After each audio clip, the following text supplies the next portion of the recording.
Are you Are able you to able see to see this this? on both these things? Yes, sir. Screens. Okay, great. So, good evening, everyone, and thank you for joining. It's pretty cold out here in the north. I guess most of you are joining from the northern part. I hope you have your teas and coffees with you. My name is Mayank, and currently I am a co-founder with a fintech company, and we are working on a product which is going to help people save more and save better, and basically tie up their financial life in a better way. So before this, I have been into this wealth management and private banking industry. Most of my career has been into banking, so different domains, majorly of which was wealth and private banking. So this session that we are doing today on mutual funds and real estate, right? So basically, the approach that I have in mind to take here is to basically make you aware of what not to do, right? The mistakes that I made when I was young, when I was in college, and a few things that I wish I would have known when I was in your age, around 15 years back, I guess, so that the hiccups or the the ups and downs that I went through, so life can be slightly more smoother when you guys start working and you are on your financial journey, right? And I've also worked with a lot of clients in India and in UAE, so I have a little bit of an idea, like where people do well and where sort of sometimes things go bad, kind of a thing. So coming to the topic of mutual funds and real estate, so I'm aware you have had a few sessions before with the club, right, on different topics. So just to start with, I would say that these are two instruments in your overall financial life that can help you build and lead a solid life, not just financially but overall. Now, how that happens and what you need to know about these and how you need to deal with them, what are the pros and cons and what you need to be aware about. So these are all the things that we will try and cover in this session, and I'll try and end my presentation say at least 10-15 minutes before time, so that we have time for Q&A. And even in the middle of the presentation, if you have any questions, you are welcome to sort of post them on chat, or we can take them towards the end also, it's fine. Okay. So, like I said, I would like to take it in form of a story. And so, the first thing. So, if it was a classroom session, I would have asked you this question. But since you're not going to respond here, so anyways, I'm going to put it this way: that what happens once you are out of college and you start working. So till the time we are in college, when we are studying, so we are getting money. We are receivers of money. So we can be getting it from our parents in some cases, maybe through our elder siblings, grandparents, and all. So once we start earning money, when you get your first job, so one of course the one thing that happens is that excitement, that kick, and that confidence also that you get, that I am now earning my own money and I can spend it on whatever I want, and you have that kind of a power and independence. But also in many cases there is a responsibility that comes. Okay, so that is what I mean when I say that the first thing that happens when you start working, so you will find yourself suddenly responsible for things which you were not so responsible for before. So for example, in certain cases, say you will land up a decent job after your grads, and hopefully you will save money and not spend all of it. So you might want to contribute back to your family. Say you might want to support your parents. Maybe you have a sibling that you need to support with in their education or something like that, or anything, any that sort of a thing. So sometimes in our emotions we tend to overdo it, especially if we have not planned for the long term. Okay.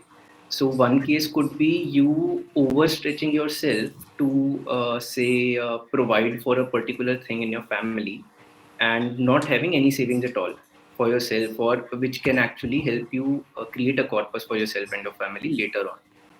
Okay, so this ties up with the overall concept of financial planning.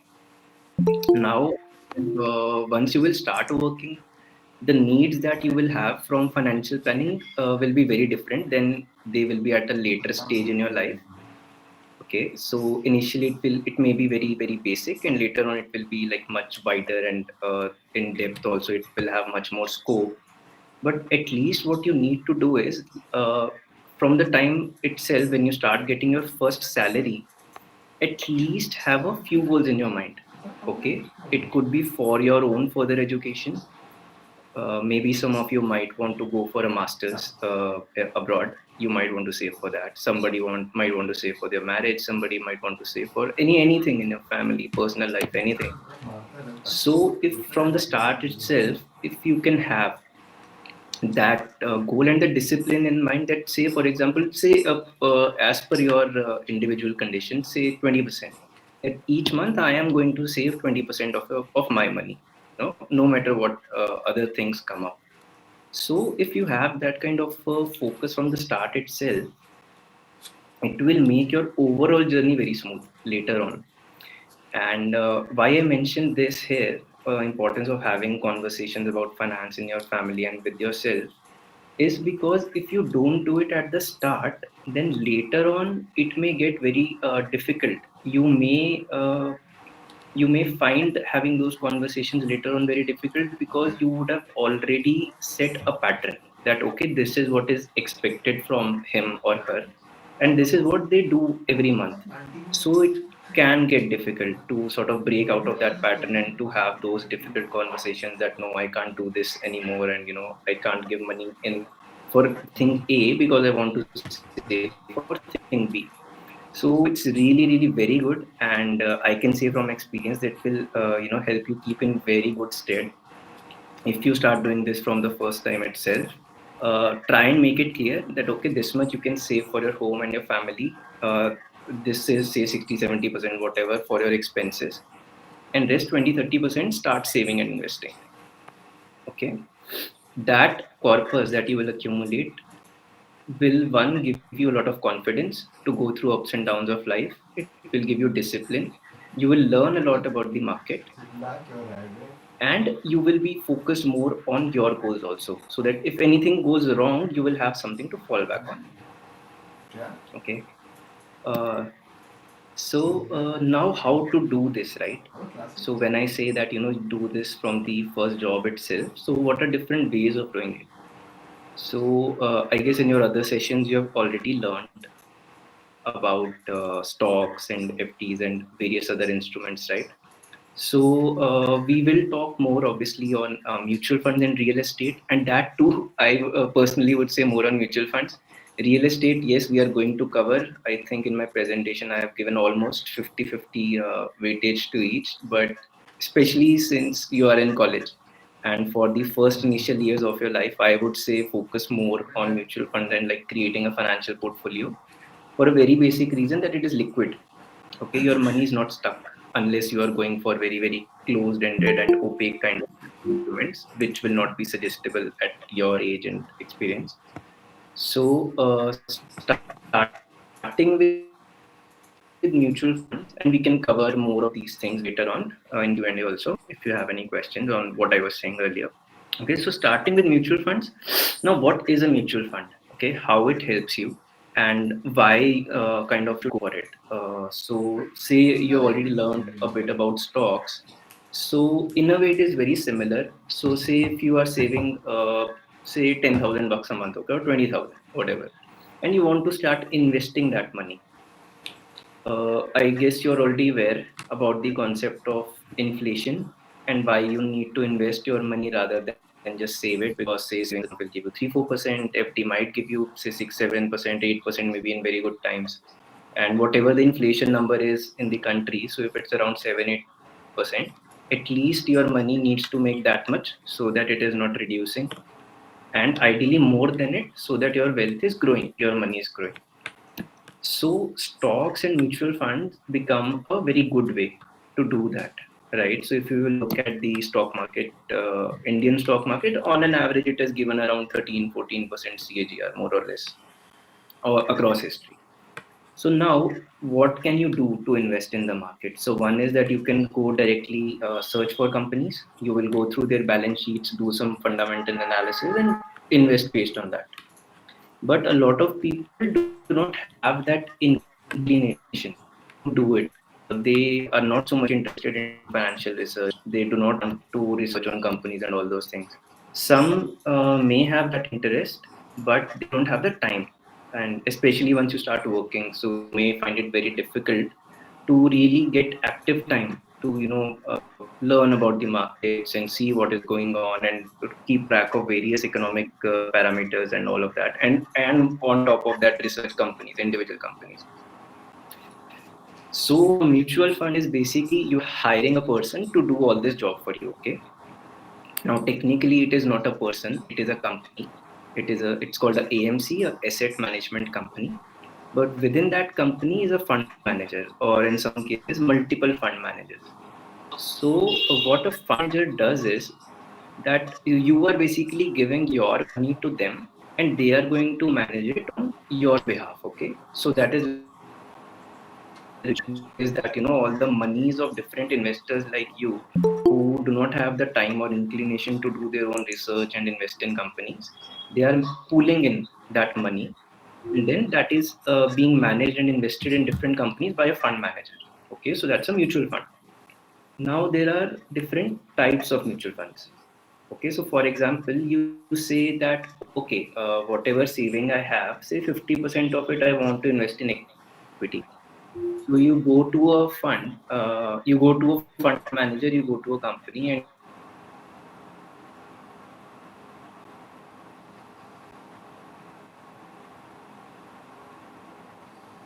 you say that it's all online. You are just going to research on funds and sort of invest your money there, right?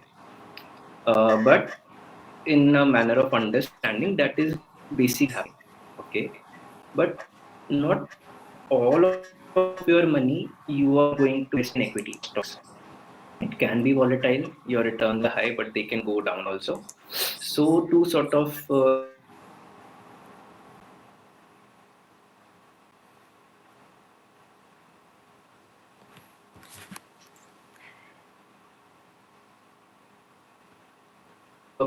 company to manage, but there the fund manager is going to invest in what is called fixed income securities. So for example, bonds. So like companies issue their stocks, they also issue bonds.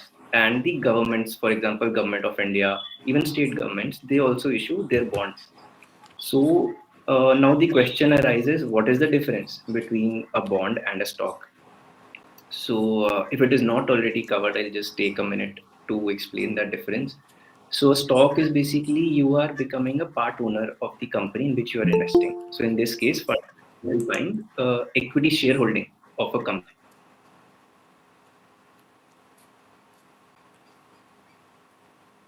Use bonds for a particular tenure. So, for example, company A will issue a bond for say 10 years. So, what the company A is doing is it is going to the market telling people that okay, I need to raise say 500 crores, and I'm going to pay you this much particular interest amount, say 8.5%, for example. It will depend on the credit rating of the company, how much they need to pay. So, it's a higher credit rated company, they might need to pay less because the risk of default is less there.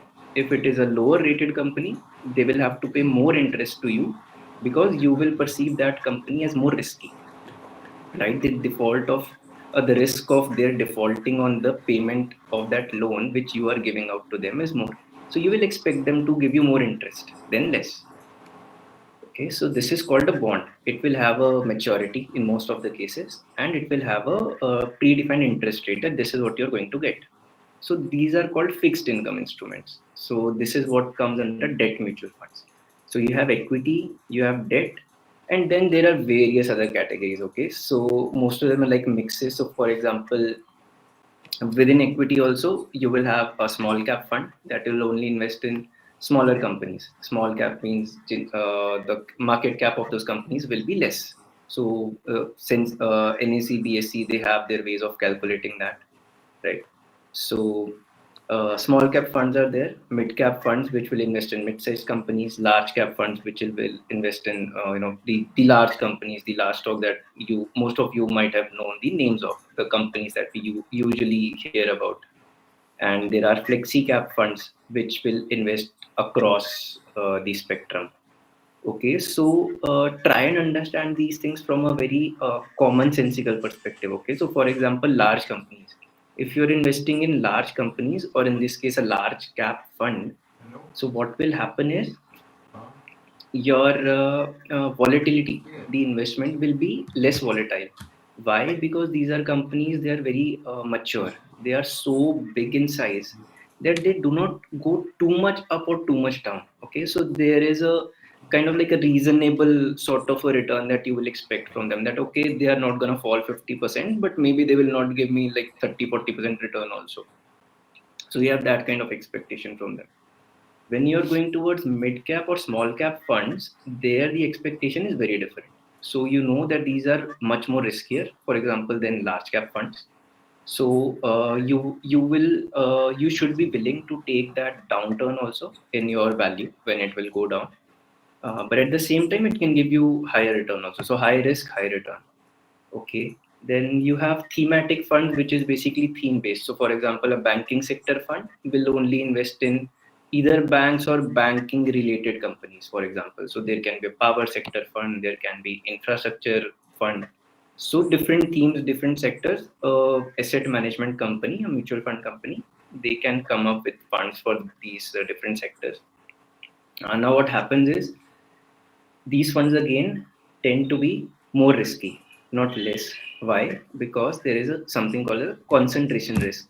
So instead of diversifying your investments across sectors, you are putting your money in a particular sector. Okay, so whatever part of your overall savings, of your overall portfolio, you end up investing in these funds. So again, you need to be ready for that kind of a volatility, that if a particular sector is going down, then that fund is going to go down much more than say a diversified equity fund. Okay, fund of funds are basically it's another category within mutual funds. So they're also called like feeder funds. So for example, you want to invest in companies in US, but if you can't do it directly, so there can be a mutual fund in US and there can be a mutual fund in India. So you will invest your money in the fund in India, and they will in turn invest that money in another fund which is working in the United States. As an example. Now these kind of fund of funds, they can be more expensive to you as an investor. Why? Because you will end up paying almost double fee. I mean fees to two players. One is the fund here, another is the fund in the other country. Okay, it may not exactly be double, but it will be higher than if you were just doing a single fund. Okay, so if you are with me till now, I'll cover two or three more important terms here, and then I'll go to a live example. I'll show you how to search and read a mutual fund and the things you should know. Like if you were, say, making your first mutual fund investment, so how should you go about that? Okay, so just before that, again, a few different ways in which you can categorize mutual funds. One is active and passive. So active investment is basically, again, like understand it from a very very literal or commonsensical perspective, a mutual fund which is being actively managed. So you have given money to a fund manager. He is going to actively research companies, that okay, this is the company that I should buy, this is the company that I should take away my money from, I should sell, and another company I should buy, this is the sector I should be going more in. Okay, so he's actively managing your investments. That is called an active fund. Now, what is a passive fund?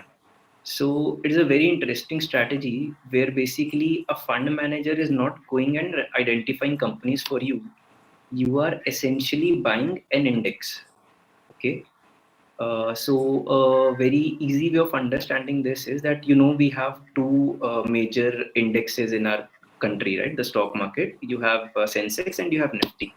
So Sensex is a index of Bombay Stock Exchange, and Nifty is from NSE, National Stock Exchange. Nifty has 50 companies, Nifty 50, and Sensex has 30 companies. Now, instead of, say, if you were a fund manager, So instead of you saying that, let me go and research companies and invest my money in them, what you say is that there are already these indexes available. Nifty is there, Sensex is there, and they have done their own calculations, their own research through which they qualify companies. That okay, if there are to only be 30 companies in the Sensex, then there are certain parameters that they have to meet to be in those 30. And once a company stops to meet those parameters, that company gets out of that index and another company will come in. So if you will see through years, the composition of Sensex and Nifty, and this will be common for indexes across the world in other countries too. The composition will keep on changing because some companies will keep doing well. They will keep on getting bigger, so they will be a part of the index. And the ones which are not doing well, they will keep getting out of the index, right? So pure capitalism at play, you can say. So understand it in that way. So now what a passive investor is doing is he's saying that I don't need to do all this extra hard work and spend all this more money and research and hire all these analysts and research analysts to do so much more work. What I will do is I'll just invest in the index. Okay, so those are called passive funds, passive investing. Now, what is the upside and downside here, kind of a thing, right? So, for one thing, passive is much more cheaper than active. Okay, so if you just want to buy an index, you could, for example, buy a ETF. It's called a exchange traded fund. So the fees that you will have to, okay, we haven't covered the part of fees. I'll come to that. But the fees that you will end up paying for the management of that fund will be lesser than a actively managed fund. Okay, the fees that I'm referring to here are basically your yearly charges. So I'll show you that in an example just in a while. So what happens is that obviously when you are giving your money to a company to manage, to a mutual fund company, AMC to manage, so they are not going to do it for free. They are going to charge you fees. Okay, so you don't pay that fees upfront in cash or anything. It is adjusted in the net asset value. So the units that you buy from the mutual fund, that just as you buy stocks. So in mutual funds, you will buy those units. So that units have a price, just like a stock price. That price is called NAV, net asset value. So the annual fees that the fund is charging you can be between, say, the range of 0.5% to 2%. It can go plus minus also. So that is already adjusted in the price of the NAV. So for example, if you are investing 100 rupees, so instead of getting a unit's worth of 100 rupees, if the fund is charging 2 rupees as the management fee per year, so you will get the units worth 98 rupees. Okay, and it's a daily calculation that happens. So that annual maintenance charges, AMC, that gets deducted from the units every day. So it is like already adjusted into the price when you're buying them. Okay, so now passive is cheaper, but on the other end, active can give you more returns. Okay, at least theoretically, but also practically, many funds have done that. Now, why? Because an active manager, what an active mutual fund is telling you is that, okay, yes, you can just sit back and relax and invest in a passive fund. So you will get the return that the index of the country is giving you. So if Sensex or Nifty is giving you say 12 to 14%, that is what you're going to make, more or less. But I, as a fund manager, have the capability, I have the skills to identify, say, undervalued companies. Okay. So basically, what I'm trying to tell you here is that I am going to charge you extra fees. So instead, for example, say if a passive fund is charging you 0.5%, I will charge you say 1% or even 2%. But I will give you say 4% extra in returns. Now nobody is going to tell you I will give you this much extra in return. It is not even allowed by law, by the regulator. But essentially, that is what the fund is telling you, that okay, I'm an actively managed fund, so I will try and outperform the index. Okay, this is a keyword here, outperforming the index. And the extra return that I'm going to generate is called an alpha. Okay, so the more the alpha a fund can give you, basically that is a good actively managed fund. Now imagine a scenario where an actively managed fund is giving you subpar returns, lesser returns than even a passively managed fund. right? So the question is obviously going to arise in your mind that, dude, why am I paying this company so much yearly fees when it is being actively managed and the return I'm getting is less than I would have gotten just by investing in a passive fund or in the index? So, for example, if the index is giving 12% CAGR, average return annually, and this actively managed fund is giving, say, 8% or 10%. So then you're getting lesser return than an index, and also on top of it, you're paying more fees to that fund manager. Okay, so this is a very kind of a heated debate and a very interesting topic to follow, because even worldwide, especially in developed markets like US, so there are a lot of players who are very convinced by the concept of passive investing, and they say, especially in developed markets, they say that passive investing over long term will outperform actively managed funds because they usually don't do well. That is what they say. And if you want to research on it, Vanguard is a very, very big company, very big fund house, who have done very sort of a lot of big work, and they are one of the largest companies. So you can search on Vanguard and a lot of passive investing in ETFs and stuff. Okay. So this is a bit on active and passive. And smart beta is basically a passive investing, but some rules with some rules. So rules based passive investing. So say if Nifty has 50 companies, but then I'll put in some rules, some algorithm. So out of that 50, maybe my algo or my rules will select 30 out of them based on certain rules. So that is your smart beta.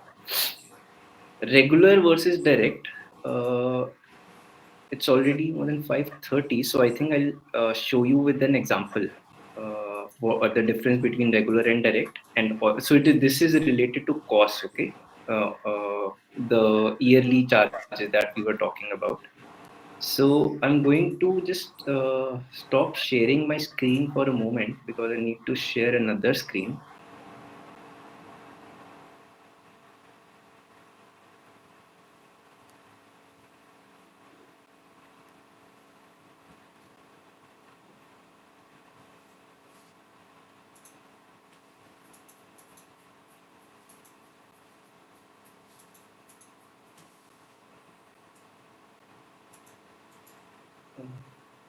Okay, please let me know if you are able to see this screen. If anyone can just confirm.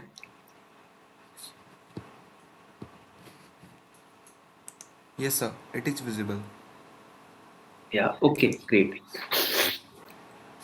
Okay, so I'll come to that that regular and direct part. But before that, say, if you were to right now search for a fund for you to invest in, okay, say you want to invest small amount, say 1,000 rupees, but how will you sort of search for a mutual fund to invest in, right? And what are all the things that you will need to look at before investing in that fund? So one way, this is not a recommendation or anything, or I'm not saying that you need to do it this way only, but a one common way could be you'll just go on Google and you will search, say, top 10 performing mutual funds in India or top 10 equity mutual funds in India, and then all these different lists will come, these sites will come. So money control might come, value research might come, or all of these new wealth management apps that have come up. So for example, Grow, Scriptbox, all of these might come, right? And they will all have their own top selling or top performing funds. Okay, so say you will see some common names there, that okay, these 4 or 5 funds I'm seeing common in all of these lists, so let me research on these 4 or 5 funds. Okay, so say you will put the names of that fund in Google now, that okay, HDFC small cap fund or Axis ABC fund or whatever fund name you are putting in. So again, you will come up with different websites, Money Control, Value Research, and all. So I am taking an example from Money Control here of one of those particular funds that might come up in your research. Okay, so this is a Parag Parikh Flexi Cap Fund of growth. So I will try and explain to you important keywords here, important things, information that you should be looking at before making a decision whether you should invest in a particular fund or not. Okay, this may not be exhaustive, but I'll try to share as much as I can. So here, just with the name, what are we able to understand from this, right? One is it is a flexi cap fund. Okay. Now flexi cap, like we were discussing previously, flexible cap. So this fund is not going to restrict its investments into a particular category, say small cap or mid cap or large cap. This is a fund which can invest across categories. So it can invest in an extremely small company, it can invest in a mid-sized company, and it can invest in a large It is company. visible. So these kind of funds also used to be called as diversified equity funds. Okay, not restricted to one thing only. It's diversified across. It is visible. So this is one thing that we learn from here. Parag Parekh is of course the name of the AMC, the Asset Management Company, or you can say a mutual fund company. This is one of their funds, Parag Parekh FlexiCap Fund. Now you see here it says growth. Now what this growth means is, so again when you are investing in a mutual fund, you will have two options. You can invest, you can take a growth option or you can take a dividend option. So basically what a dividend option means is that say whatever money you are investing, hopefully you will end up making some profit out of it. So that you are telling that mutual fund company that hey, whatever profit you are making, whatever is due to me, you pay it back to me. It could be quarterly, half yearly, annually, and in many cases it's not even regular. But most of the mutual funds who are like famous, popular for paying dividends, they will try and at least keep some sort of an average so that investors know what to expect from it. Okay, so that is called a dividend option. It's more usually more common for people who want to live off the dividends coming off from their investments. So one example is obviously retired people. So at your age or at our age, I would not suggest you to do that. Okay. What you should instead go for is the growth option, wherein basically what you are telling the company is that hey, whatever profit you are making on the investments, you keep plowing it back, keep plowing it back, which will obviously give you the magic power of compounding, which I wanted to come to. So I mean, you're all engineering students, right? I am not. So in a way you will understand maths and compounding probably better than I would do. Unfortunately, I could not get a like really a slide that I would have loved to show you. I couldn't find that thing, that chart that I was trying to. But anyways, compounding is like the most awesome things that you are going to come across in finance. Okay, and basically these earlier you start. So for example, you can try and do these, either do these calculations or research a little bit, that if you were to start 1,000 rupees investment in a SIP at the age of 20 versus at the age of 25. Okay, and then you kept investing that money till 35 years of age or 40 years of age. Same money, same fund, same investment, same amount, 1,000 rupees, say for example. Just that in one case you're starting at the age of 25, and on the other case you're starting at 20.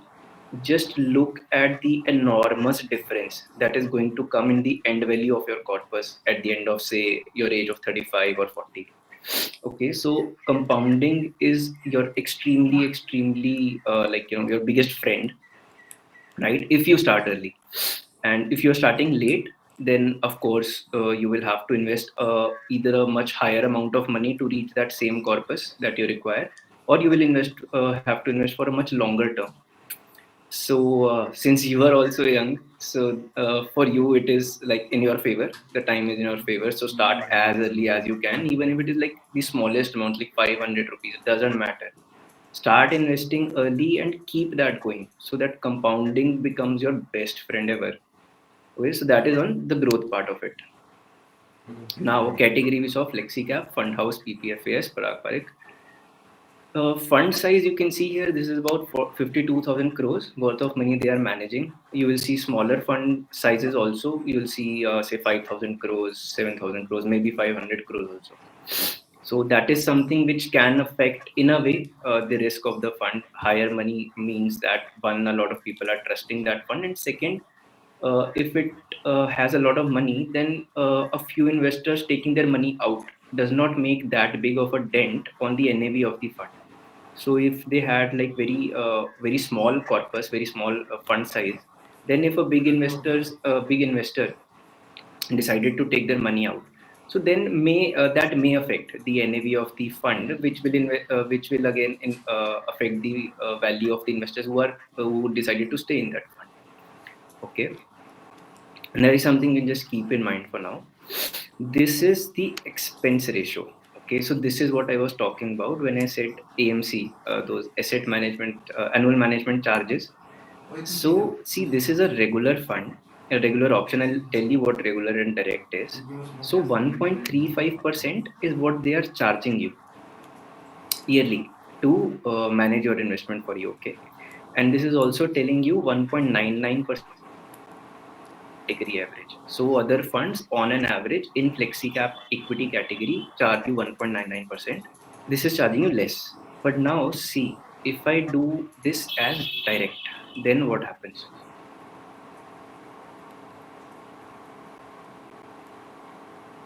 We now see that 1.35% has gone down to 0.6%.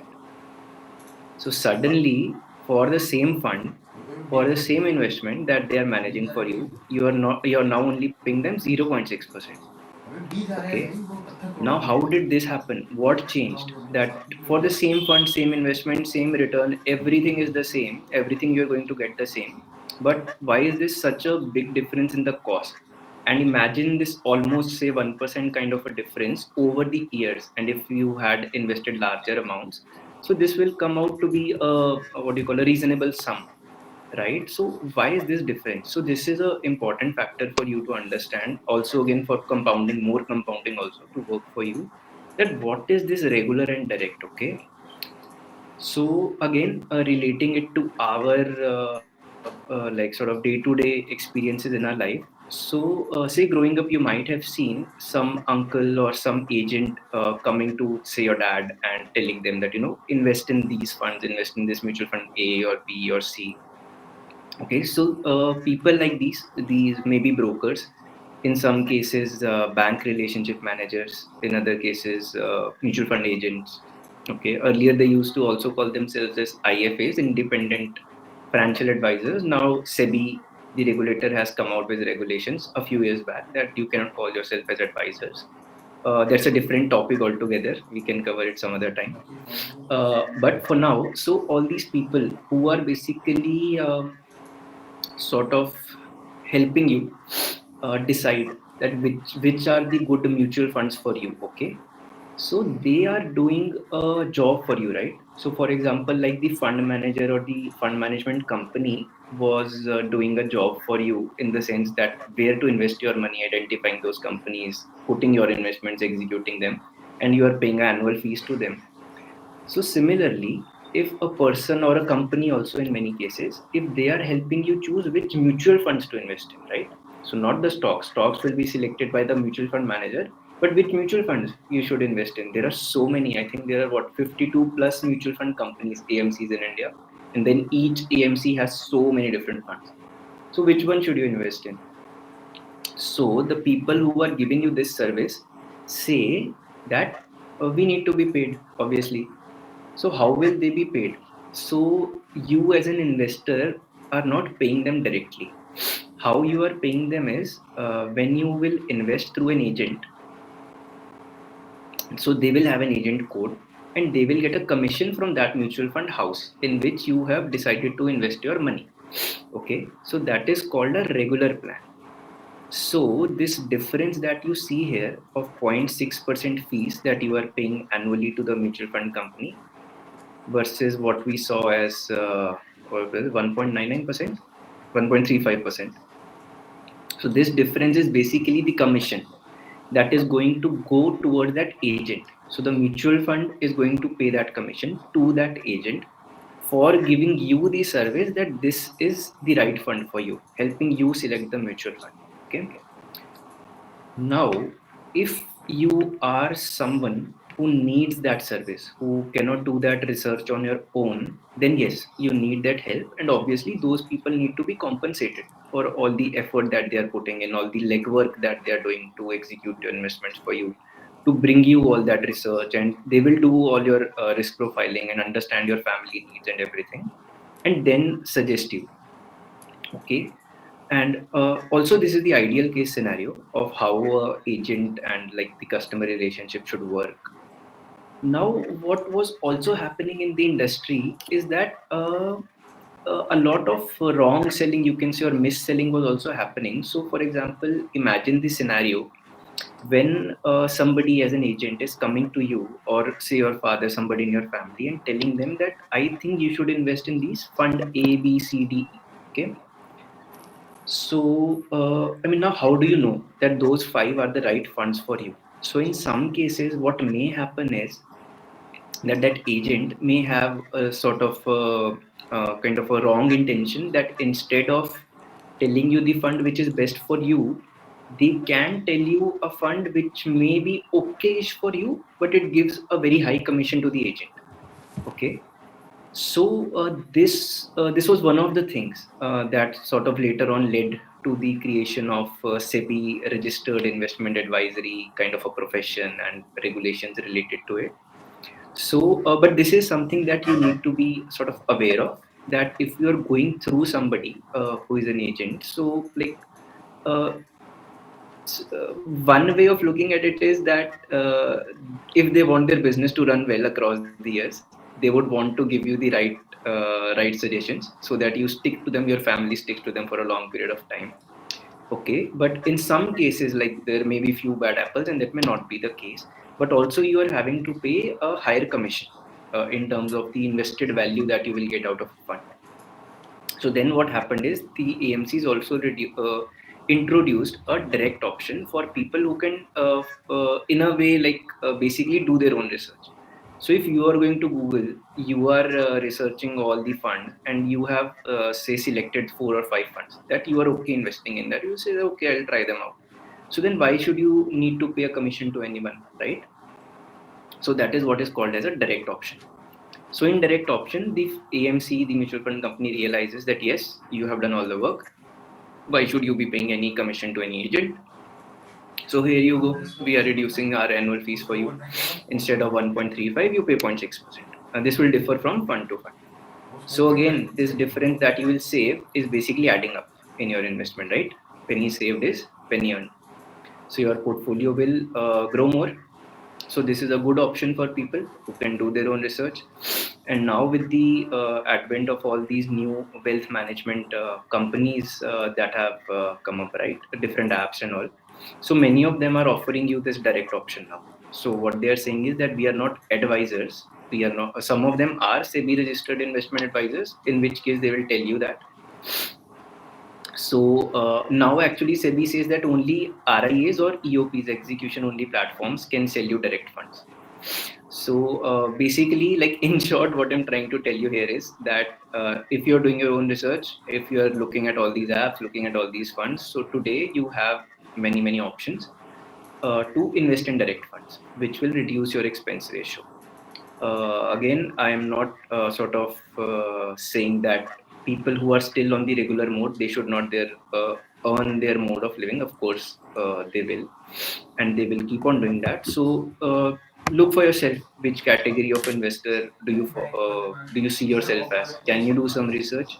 Can you learn a little bit about funds? If yes, then yes, go for direct plans. You will save a lot in your expense ratios. If somebody is helping you do all of it, could be a bank relationship manager, could be agent, whatever, then they will know this, that they will be getting paid at the back end from the AMC, and that commission is ultimately getting reduced from your amount which you have invested in the mutual fund. So this is on that direct versus regular. Okay, so now we'll go down. So here you can see this is automatically selected 1 year. So you are seeing that this particular scheme, this particular fund in the last 1 year gave you a 35.94% return, and it's a benchmark. Okay, so benchmark is basically what this scheme, this fund particularly sees as, you can say, in a way competitor, but also not exactly a competitor. Like we were speaking about that active passive, right? So if you were to say just invest in a benchmark, an index, so what would have that given you? So in this case, they have taken their benchmark as Nifty 500 TRI. So if you would have just invested in this index, it would have given you a 28.33%. This fund has given you a 35.94%.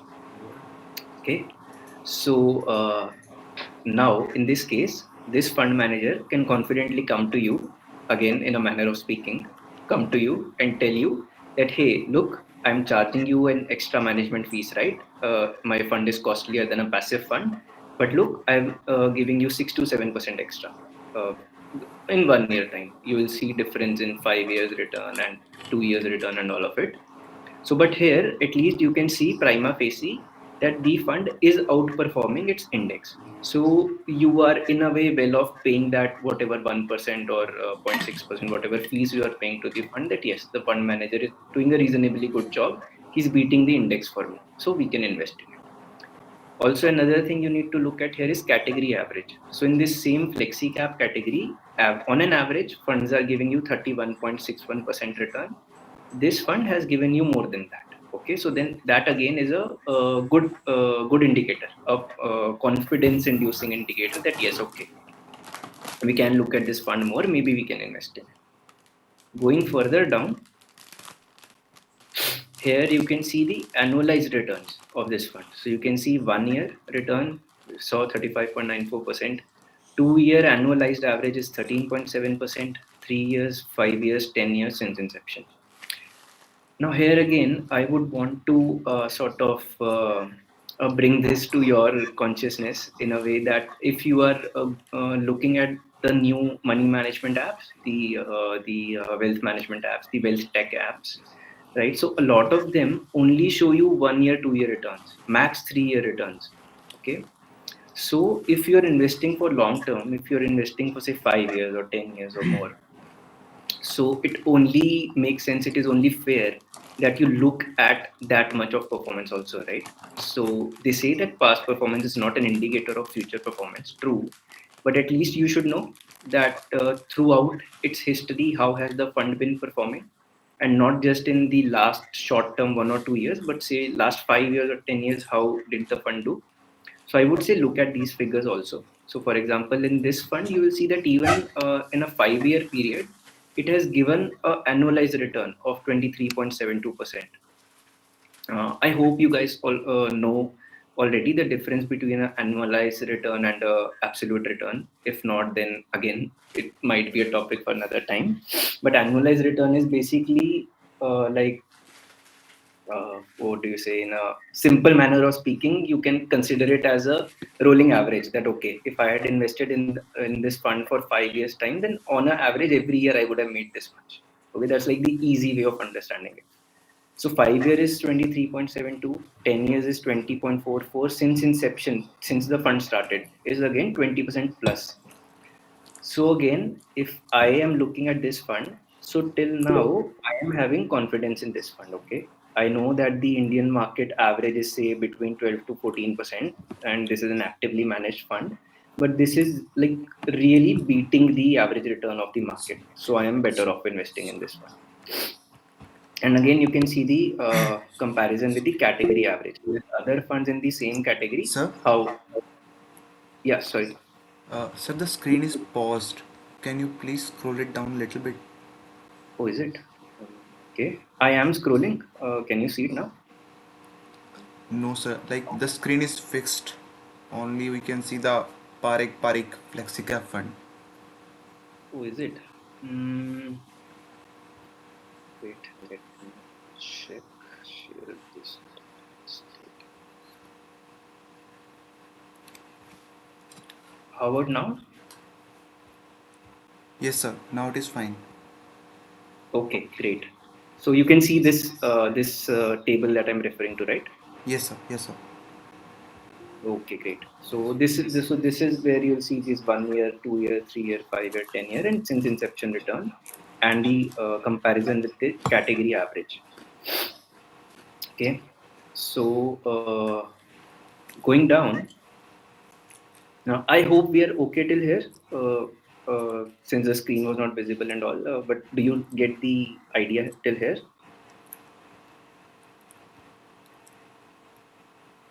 Yes, sir. Okay, yeah. Anybody else can't speak, so okay. So I'm going to go down. I'll tell you a few. other things that you should be looking at. I'm also aware of the time. It's almost 6, but I do not want to rush things. So, like at least what I have in my mind is that whatever we are covering, you should get a good understanding of it. Whatever we miss out on, if you want, I am available and my presentation is there, so we could always discuss it. Connect. It's okay, but at least you should be sound with whatever you have learned till now. Okay, so okay, yeah. So I've just scrolled down. I haven't done anything. Here they are telling you their portfolio where all this fund has invested in. So 70% of their money is in equities, stocks. 15% they have invested in foreign stocks also. Okay, so remember this is a flexi cap fund, so they can invest across stocks. Within stocks also they have in large cap, mid cap, small cap. Others, it might be some debt instruments, some treasury bills they might have bought. So you can see it here. So you'll see some of it is invested in FDs, trips. But more importantly, or not more importantly, but like right now in this context, what I want to also show you are these ratios. Okay. So these 5 things, what you see here, are also very important parameters. So this again you should see before investing in a mutual fund, and I think money control does make it easy in this. I personally find it easy to know more about a fund in this way. Okay, so why these ratios are important? So, for example, Fund A is giving you say 35% return. Okay, Fund B is giving you 25% return. Now, prima facie, you might say that Fund A is better because it is giving me 35% and the Fund B is giving me 25%. But what we will miss out here, or what say a lay investor or an uninformed investor will miss out on, is that how much risk did that Fund A take to give you that 35%. So you need to see that. So, for example, maybe Fund A is taking triple the amount of risk than Fund B and just giving you 10% extra return, in which case it is actually a wiser choice to go for Fund B because he is giving you a good return taking much less risk. So this guy, this Fund A, is like the risk, the amount of risk that he is taking is not commensurate to the return that he should be generating. Okay, so here you can understand these kind of things. It may not be very clear at the first go. So one is, of course, you can read on these all these 5 things on Investopedia or Wikipedia. But here also, money control has a short description. For example, if you go to standard deviation, you can go to this eye icon, right? And it is basically telling you that it will give you an idea about the volatility of the fund. So here they are measuring the volatility in the last 3 years. So if you are comparing two funds, Fund A and Fund B in the same category, so and both have given say same return, which has a lower standard deviation, meaning that say Fund A is giving you 15% return, Fund B is also giving you 15% return, but then Fund A's, what do you call, like the left hand side and the right hand side of the graph are way beyond the borders. Okay, so it is giving you average 15, but it can say go down all the way to 5% also, and it can go way all the way up to 30% also. So that is an extremely volatile fund. Okay, and some another fund which will have a lower standard deviation. So again, hypothetically example, say average is still 15%, but on upper side say it is giving you 18%, on a lower side it is giving you say 10%. On an average, it is not going more up or more down from that. So it is a more stable fund. Okay, it has less volatility. So standard deviation here is measuring that. So now here, if you see in the case of this fund, so this category average is 14.1, the number for measuring this volatility. Okay. And for this fund, it is 12.67. Okay. So now what this means is that within this category, this fund is giving you good returns also. And at the same time, it is less volatile than its peers in the same category. So this is a good thing. So on money control, if you will see, so all these 5 you see are in green right now, right? So basically, what this fund is doing is outperforming its peers.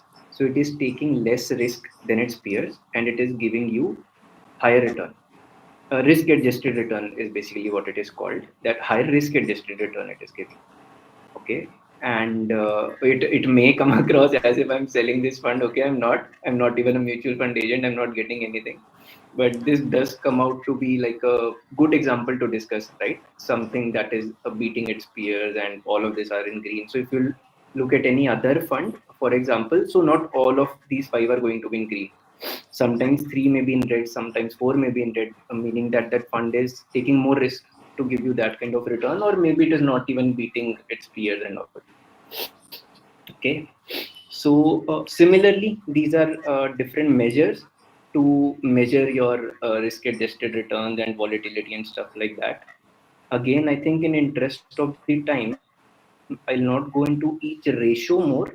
Probably you could always learn more about this if you are a sort of person who is interested in finance, or we could always discuss also. But when you're looking at the fund, look at these things, understand it, or at least know that okay, this is a fund which is outperforming its category peers. This is a fund which is not outperforming its category peers, in which case you might be better off looking at other funds. So, for example, again in money control itself, this section is telling you alternative funds category pairs. So, in this same category, which are other funds available to you? So, there is a fund from JM Financial, JM FlexiCap. There's from Bank of India, Motilal Oswal. So, all these different asset management companies have their funds in this category. So, you can check out other funds also. In this case, this seems to be a good fund itself. But like this. Um, Now, let me take a moment and take you all back to my presentation, because even in mutual fund, I think there might be a thing or two which we should cover.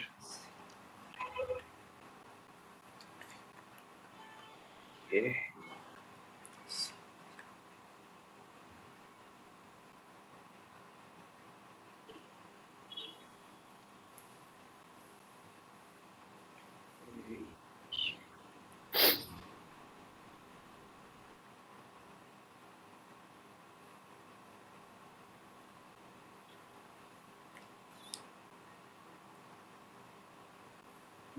Okay, is the presentation visible again? Yes, sir. Okay, great. Okay, so I hope you all are with me till now. And okay, so this is the example that I just showed you. Let me just see if there is anything important here. So I've told you about what you should look at if you are going through the new wealth management apps, like those returns. Don't just go by 1 year, 2 year returns or 3 year returns. Look at slightly longer term also. We discussed paying commissions. We discussed doing it yourself, which is ultimately direct plans. Mutual fund distributors are all those agents and all. RIAs is basically registered investment advisors. So RIA is something which will charge you an advisory fee to tell you which funds to invest in, for example. And they might be giving you more services also, but they will charge for it. This is one example that I had sort of. So actually, I've taken this slide from another presentation that I had created for my own team for an earlier wealth management app that we were creating. So this same discussion, right? That whether in the future, what is going to be like the big thing? Could it be direct fund, passive funds, direct fund, ETFs, and all of that? So here I've taken two examples. The info is kind of little bit dated. It's 2022. But still, you can see again the difference, right? So regular plan is charging you 1.71%, direct 0.96%. And in case of their multi-cap fund C, regular annual charge is 1.95%, while direct is only 0.38%. So more than 1% you are saving if you go with the direct option. So again, compounding over the years and compounding your money, the amount, so you end up making more money just by saving. So this is one thing that we kept in mind. I think Passive fund ETFs again. I told you a lot about behave. Okay, so why I basically put these things here is that like out of you all, there might be say some 5 or 10 people who will be really interested in finance, right? And you might want to search more, maybe later on work in the industry or something like that. So for you, it might be some like food for thought, interesting things to research on. And but even for everybody else who just is more interested in managing your own money once you start earning money, behavioral finance is a very important topic to understand. Okay, so traditionally the finance that we learn, okay, it's more geared towards that rational mind thinking, right? And even economics, we study that. So economics assume all of us to be rational people, that we will always make the rational choice, and we will do the action and choose the investment and even all the other actions in our life which will give us the highest utility. But in real life it doesn't turn out that way. So people tend to follow their emotions more. And even if you eventually find yourself in that situation, you may end up doing the exact opposite thing, or maybe a third thing, or a fourth thing, or a fifth thing. Why? Because our emotions in that moment may override us or our habits. Okay, so behavioral finance is a field which studies this. That what are our cognitive biases? What are the mistakes that we as investors make, and why do we make those mistakes? Okay, so there's a list of biases, and they are really interesting to read about and understand. There are like overconfidence bias and like very different biases are there, psychological biases. So they do not only impact your financial life, they impact your day-to-day living. All so maybe the decisions that you make when you are going out shopping, okay, or maybe the decision that you are making when you are meeting new people, for example. So a lot of things, a lot of your habits, you can start to understand some of it in behavioral finance. So what behavioral finance does is that if I am making suboptimal decisions because of my biases, because of say how my brain is wired, for example. So if you put me in a situation, say I'll go with the tempting option instead of what is good for me, for example. So one is that understanding these biases in behavioral finance will make you aware that okay, this is what I do, and this is what people in general do when they are in this situation. So if, for example, very basic example, if you are supposed to stick to your investment when the market has fallen by 20%, if you have done your research well and you know that long term it is going to be good, so the conscious decision, the rational thing is to stick with it. But many investors panic. Okay, they will fear and they will take out their money, and vice versa. If something is already at its peak value, so that may not be the best time to invest in it. But again, you may end up sort of just following the crowd and then investing at that high point, and then your investment value may drop low. So we are not making conscious decisions. This is just like a very basic broad example that I'm taking. There are much more interesting examples also, and there are books written on it, there are articles. It's a own field in itself, behavioral finance, behavioral economics and behavioral finance. So one is that learning about these biases of course makes you aware that okay, I may also be having this bias. And second, once you know about something, then you can also do something about it, right? If you're not aware, then you can't even do something about it. So this is also a field in which we are trying to work on, and the app that we are creating. So we are also trying to tackle this problem of biases and behavioral finance, and basically how we can put people's biases to work in their favor instead of against them. So either put their biases to work in their favor, yeah, like design the product in that way, so your design thinking also comes there, or at least the biases should not harm them, at least neutralize the effect, right? So either positive or neutralize. So it's a very interesting field. You can learn more about it. uh, and yeah, hopefully we will end up achieving what we have set out to do, if not in phase one of our app, then maybe as we progress. But yeah, this is one thing. And okay, the last thing that I have here in the mutual fund section is a real life example, my own example actually, of when I like really like very very literally realized why it's better to keep money in say mutual funds or FTs or something like that instead of just having it lying in your bank account. Okay. This is an instance when I was working in Dubai. I was in deputation and I was working with a bank there in private banking department.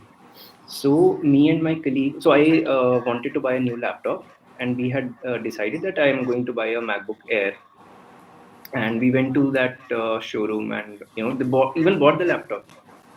So somehow there was also MacBook Pro there, and like very little part of my mind I guess also was keen on buying the Pro, but Pro had like absolutely no use for me, and it was I think 1.5x times more expensive, if not a double.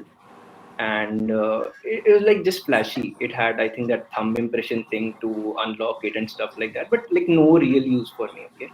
And but I would have had to pay a lot more money for it. So we even bought the Air. I was okay with it, and we came back to my colleague's house. But something, like we were talking about biases and emotions, right? So I guess something from my past came up in my heart or head or whatever, and I was like, I don't know whether it was to impress somebody or something, but it was like, no, I can afford to buy a Pro now, and I should take a Pro. Okay, perhaps I wanted to prove a point to myself or somebody else, or maybe do a bit of a show off to someone. So because of that, even after buying the laptop, okay, and actually getting the laptop home, this what do you call, like, second thoughts became so strong that I actually asked my colleague that no, no, no, let's go back to the shop, and maybe I'll end up buying Pro only. And even he was like, even though, dude, what are you doing? But I was like, no, no, no, and like emotional turmoil over this small thing.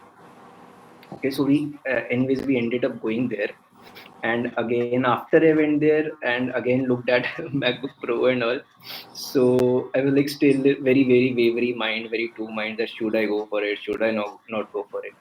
So ultimately, I didn't go for Pro. Okay, what the Air that I bought, I stuck to it only, and I've been happy for that decision.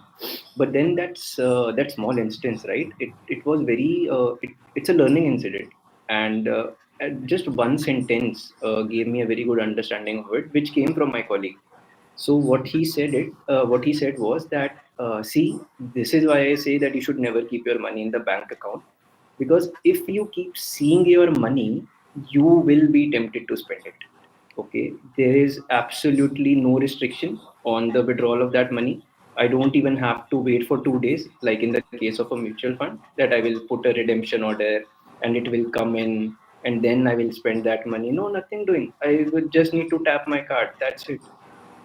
So the next day, I guess, or a few days after that, he came up with this thing that, okay, this is this X amount. I want all. So me, that guy, and another girl in our office. So he said that all three of us every month, let us just invest this particular amount in SIPs, so that the extra liquidity that we keep in our account and we keep seeing it. So that is not there. Okay.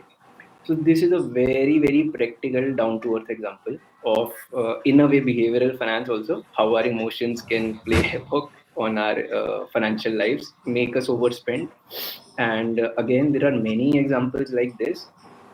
But the good thing, but the good thing is basically here, when you invest in a FT, when you invest in a fund, so the redemption, when you need to take that money out, so there is a friction there, right? So savings account, what you need to do, you'll just like put your details online, buy something. Same with credit card, or you'll go to the ATM, withdraw cash, and that's it.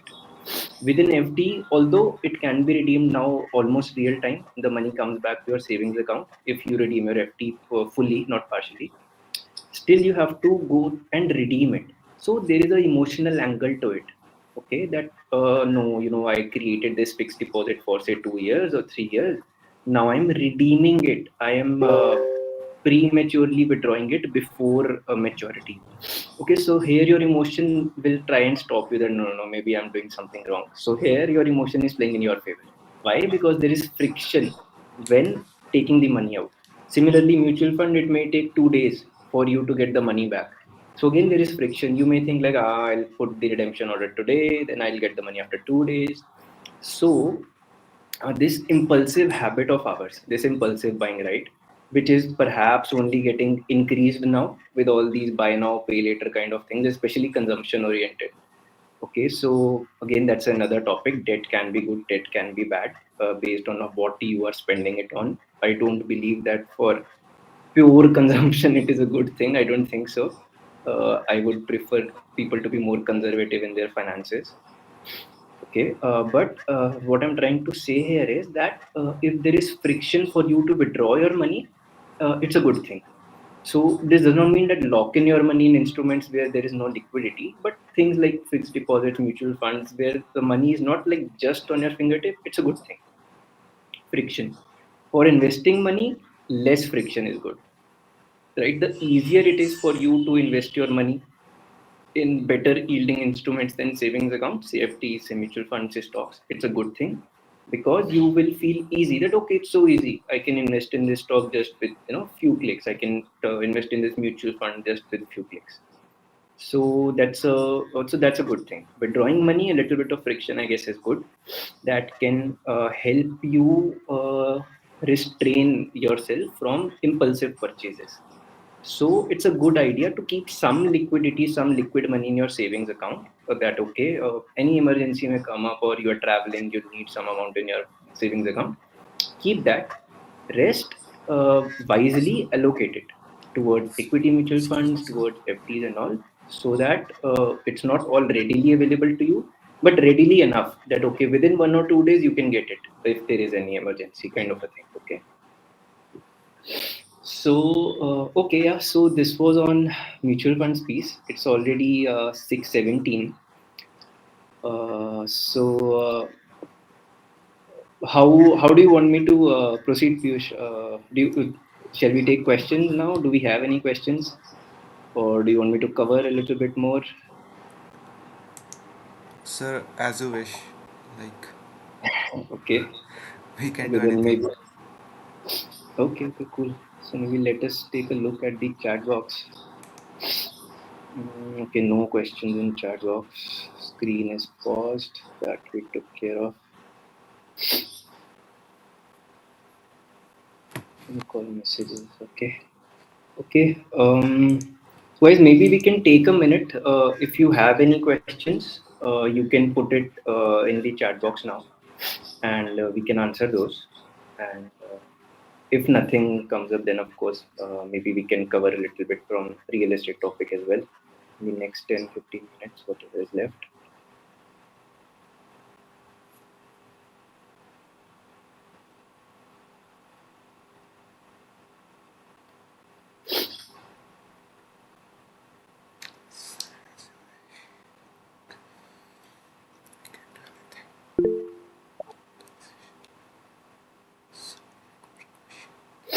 Okay, somebody is asking how taxation is done on mutual funds.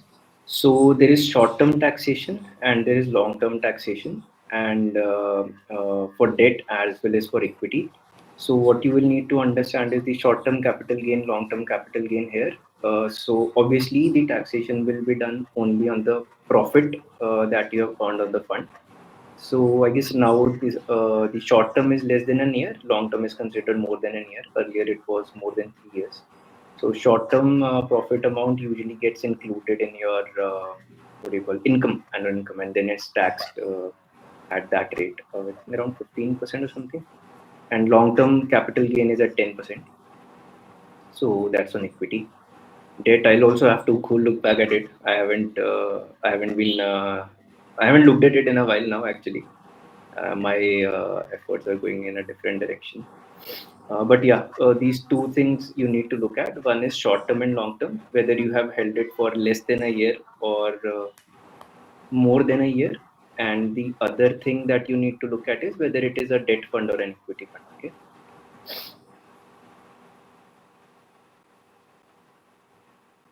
You okay? So Divyam, hope I have answered a little bit to you.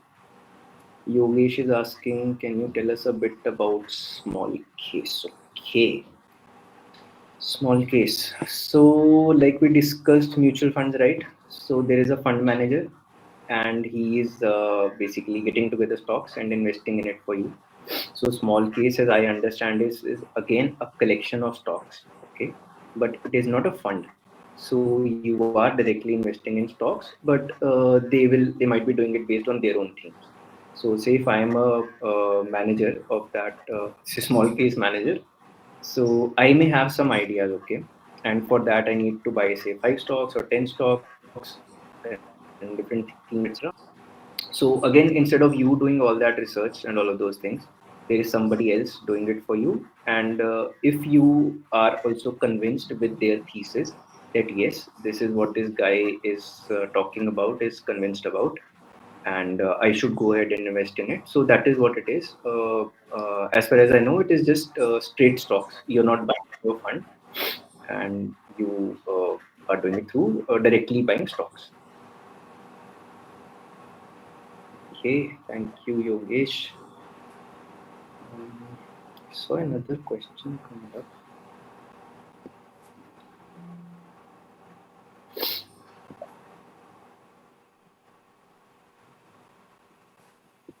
Somebody, okay, I don't see that question now. Okay, yeah.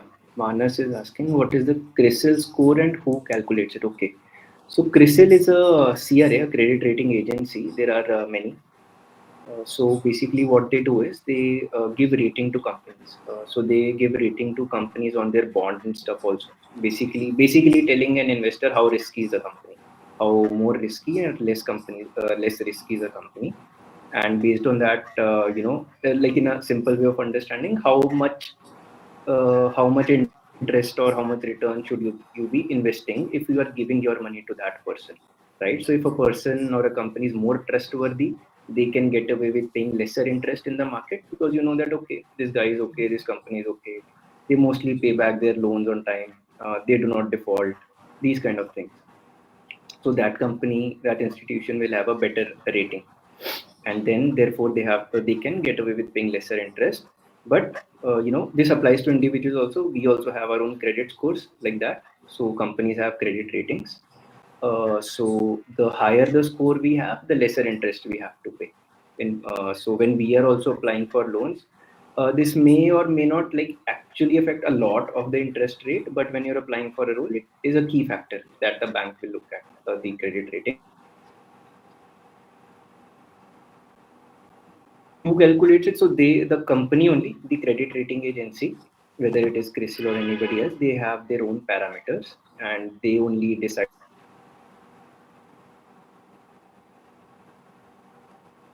what is the best rating for that company. They will have their own parameters to rate mutual funds. Okay, so like you were seeing on money control, so some funds are 5 star, 4 star, 3 star, and different companies may have different ways of rating mutual funds. So one is, for example, CRISIL rating. I think Value Research has their own way of rating.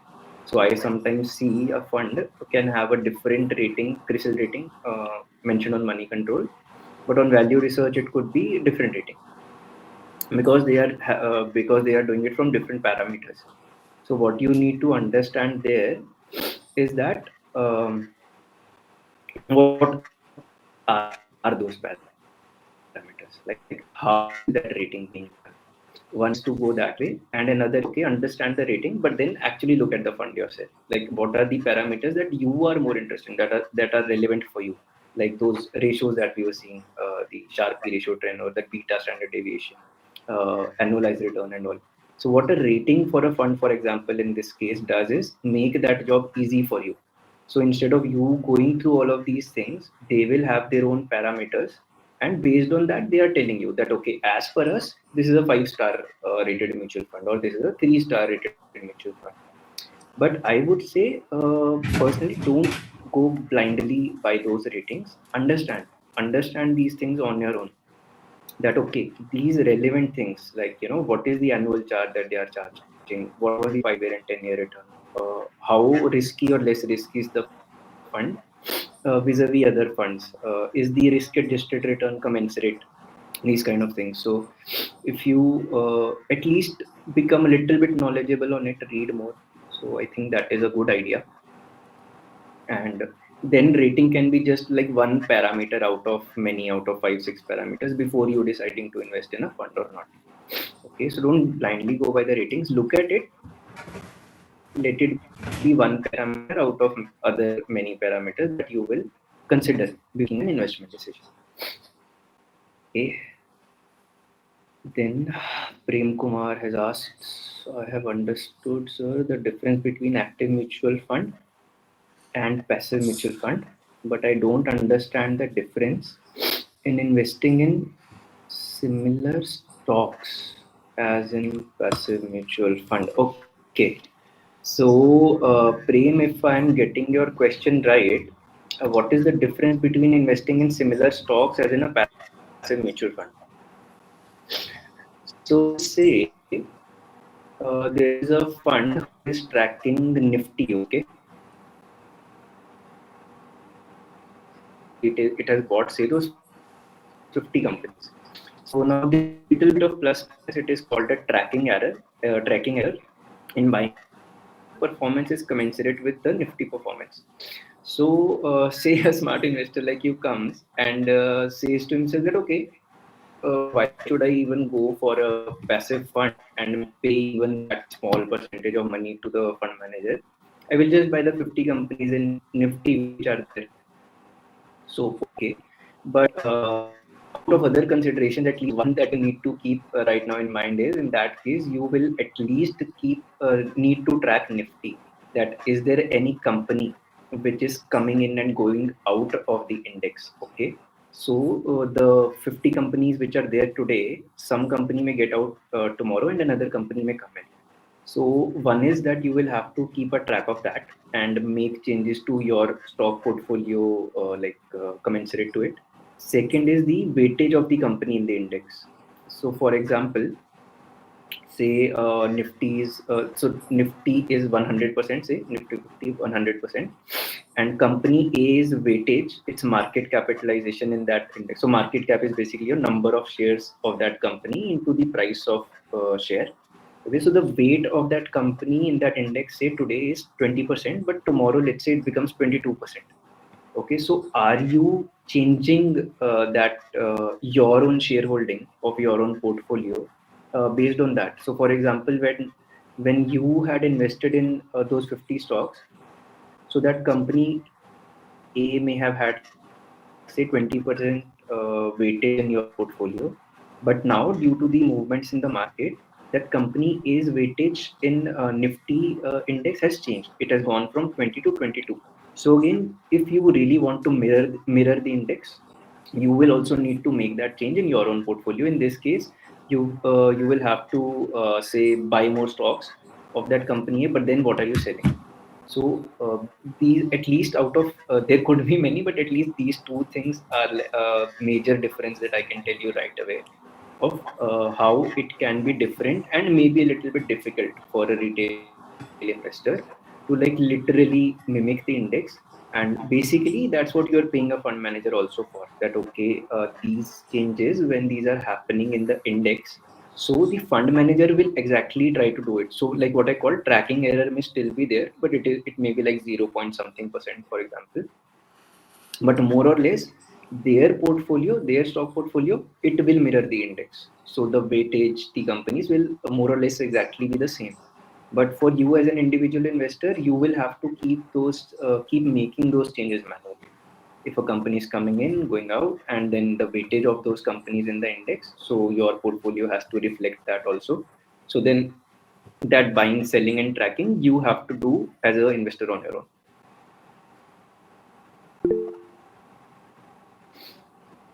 Okay, great.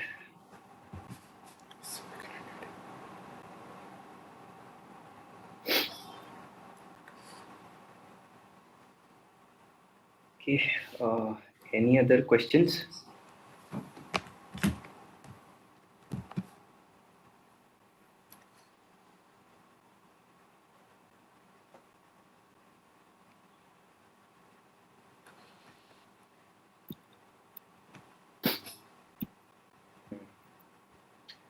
If not, and if you guys are okay, maybe we can spend another 5 to to 10 minutes on real estate? Do you want to do that? Or shall we just sort of close off now? Is it okay if we extend it a little bit? Okay, so I'm assuming the thumbs up means that yes, go ahead and extend. So, okay. So let us talk a little bit of real estate also then. Hmm. Okay, cool. So coming to real estate then. So coming back to the context and to the story, right? That you have passed your graduation, you have gotten your first job, and now you're onto your financial journey. So mutual funds are playing a part in that sense that okay, fine, you have decided that you'll save at least say 20% of your salary, and you have sort of shortlisted say 4 or 5 funds, and you are investing in those funds, and that money is more or less readily available to you. At least you know that okay, I put in a redemption order, so at least within 2 3 days I'll get my money back, and the magic of compounding is working for you now. Okay, so instead of keeping money and saving out at 3.5 or 4%, or putting in FD 6 7%, at least if you're investing in equity, you will invest that at least you will expect that over a longer period of time, say 5 or 10 years, you should at least make 12 14%, maybe more in actively managed fund, but at least this much will be your expectation. So now your money is working for you in whatever investment you are doing. Okay, now, so this mutual fund is very simple, very effective. It's like this really, what do you call, a functional car that can take you from point A to point B. But now we come to another instrument, another vehicle, which is real estate, which is also helpful for to taking you from point A to point B, C, D, wherever you want to go. But what do you need to understand here, right? What I mean, most of the Indians, I guess, do understand what is real estate. But then, should you be investing in it? Why you should be investing in it? When is very important. You should be investing in it. How much? When to not invest in it? These kind of things. Okay, so again, as far as I have seen, I have understand in my own life, maybe looking at a few people, clients whose portfolios I was managing and relationships I was managing and all of that. So I'll try and keep it like more practical and what I've learned. And again, stuff which may come in handy for you once you start working, and so that either you make wiser decisions than perhaps what I did when I started in my working journey, or at least don't make the same mistakes, right? So, okay, so real estate, right? Most of us know it as property, and different forms of property are there. We are aware. So, we can buy a residential property, we can buy a bungalow, we can buy apartments, right? We can invest in commercial properties, shops, for example. Uh, Time sharing is basically when you are investing with other people in something, like sort of those club resorts kind of a thing. We will not discuss much more on this kind of this thing here right now. And land, you can directly buy land. Okay, now out of all these things, so for example, again, once you start earning, there might be people who will start telling you that okay, now you have started earning, go buy a property, like buy a flat for yourself, for example, right? So it may or may not be a wise decision. Now, why does that happen? So when you're buying a property, what you need to understand is that unlike buying stocks and FDs and mutual funds, which is mostly liquid, a property is not something which you can liquidate easily. So yes, we do hear a lot many cases in our vicinity, right? So there may be some uncles, there may be our say fathers, or anybody coming in and telling us that we bought this property and we have sold it after now say 40 50 years, and this is the times the return that we have made, right? Multiple X times. So I don't deny that. I have seen it in my own life also, right? The kind of people, the kind of money that people have made on property. But to be a wise person and be a wise investor, but first a wise person, you also need to look at the other side. So there are also cases where people have bought property, and even after say 10 years or 15 years,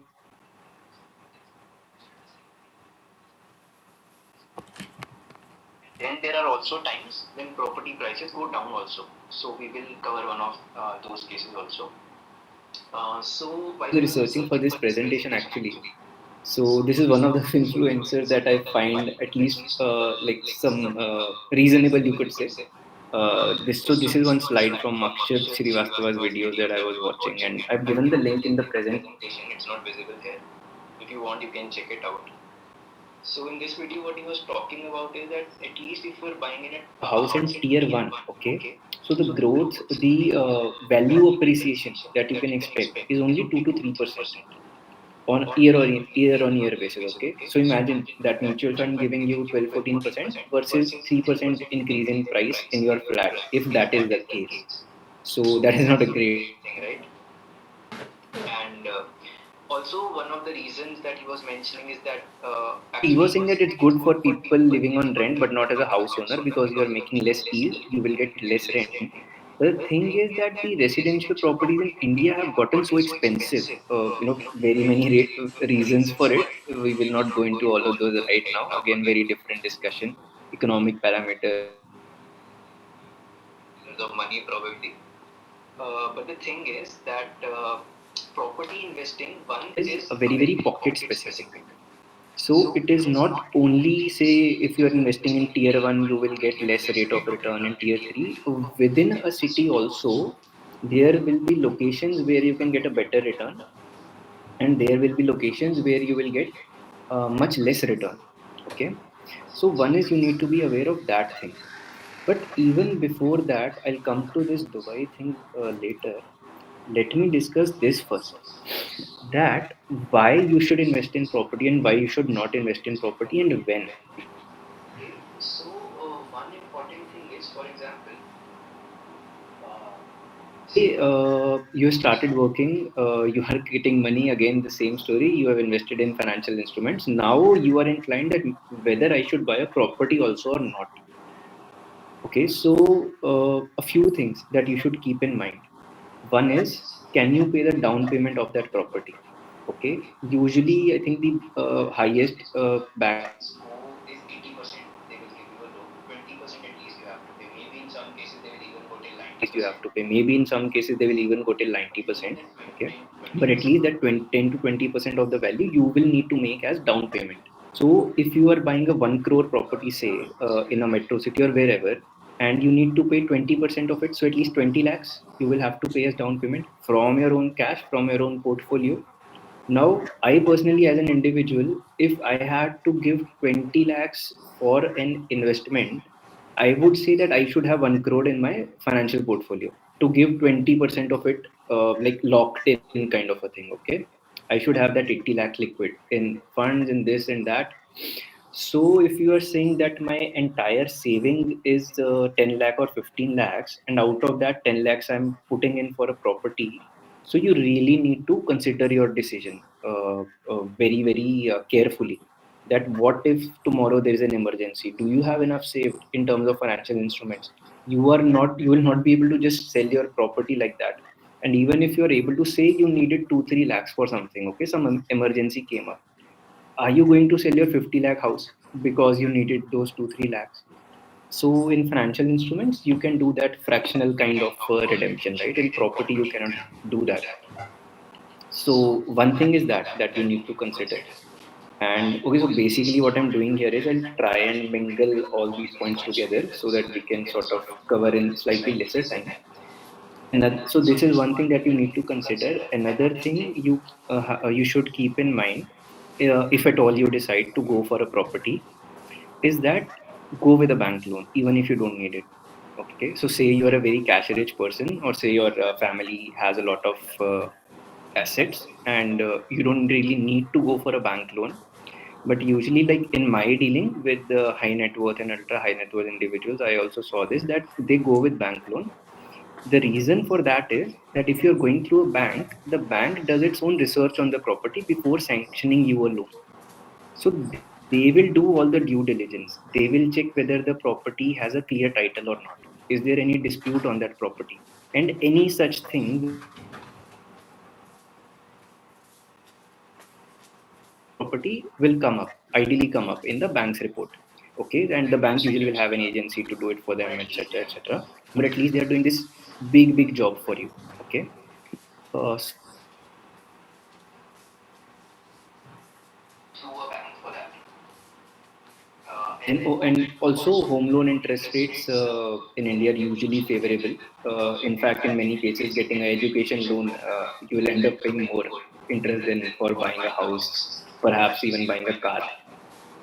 Okay, so okay, yeah, this is the banking side. So that is one. So they will check whether any disputes are there, legal title is clear or not, these kind of things. So if at all you are doing that, try and go through a bank loan, give whatever cash down payment you need to give, and then go for it. But before doing all of this, consider the first point: do you first have enough financial portfolio, okay, which you can redeem and which is giving you a good rate of return. Okay, only when you are very sort of comfortable with your financial portfolio and you understand this, that okay, this 10% 20% of my overall portfolio, even if I lock in this, I am okay, the rest 80% will take care of me, then fine. That is the time that you should or you can look at a property. Now, second thing is, and again, this guy, this influencer also talks about this, is that both of these instruments, mutual fund and real estate, ideally play a different role in your journey, different role in your portfolio. So, mutual funds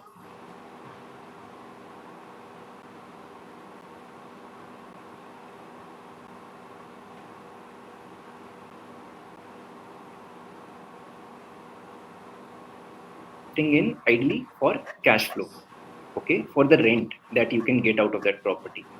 So what will happen is that once you have invested in that property and you are getting a rent out of that property, then more or less you know that that monthly cash flow is now secure. Every month you are going to get a rent from that tenant, unless the tenant moves out, and then you will have to find another tenant. So there may be that dull period of say 1 month, 2 months, 3 months, depending on how much time you take to find a new tenant.